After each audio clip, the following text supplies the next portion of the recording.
اکثر اسٹوڈنٹس پڑھائی کرتے ہوئے یہ 3 غلطیاں کرتے ہیں۔ سب سے پہلی بات یہ ہے کہ وہ بہت سارے ٹیچرز کو فالو کرتے ہیں۔ آج کا دور کیونکہ یوٹیوب کا دور ہے اور بچے جو ہے وہ اسکول کے اندر، کالج کے اندر جو ٹیچر کی کلاس ہے اس کو سنجیدہ نہیں لیتے، وہاں پہ توجہ نہیں دیتے، اور گھر آ کے یوٹیوب کے اوپر کبھی ایک ٹیچر سے سمجھ رہے ہوتے ہیں، کبھی دوسرے ٹیچر سے سمجھ رہے ہوتے ہیں، اس طرح وہ کنفیوز ہو جاتے ہیں۔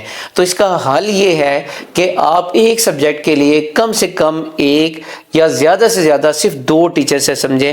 اگر آپ بہت سارے ٹیچر سے سمجھیں گے تو آپ کو سمجھ کچھ بھی نہیں آئے گا، الٹا آپ کنفیوز ہو جائیں گے۔ دوسری بات یہ ہے کہ جو اسٹوڈنٹس ہوتے ہیں وہ پڑھائی کے لیے جب بیٹھتے ہیں تو ان کے ذہن میں طرح طرح کے خیالات آتے ہیں اور وہ پڑھائی پر فوکس نہیں کر پاتے۔ اس کی وجہ یہ ہوتی ہے کہ انہوں نے ڈیڈ لائن سیٹ نہیں کی ہوتی۔ فار ایگزامپل، اگر آپ نے میتھ کے سبجیکٹ کو پڑھنا ہے تو آپ ساتھ میں ٹائم کوڈ مینشن کر دیں کہ میں نے اس 1 گھنٹے کے اندر میں نے میتھ کا اتنا سلیبس کور کرنا ہے۔ جب آپ ٹائم مینشن کر دیتے ہیں، ایک ڈیڈ لائن سیٹ کر دیتے ہیں، تو آپ کو پتہ ہوتا ہے کہ میں نے اتنے ٹائم میں اتنا کام کور کرنا ہے، پھر آپ کو بہت سارے خیالات نہیں آئیں گے۔ اور تیسری بات یہ ہے کہ آپ کیا کریں، کمفرٹ زون سے باہر آئیں۔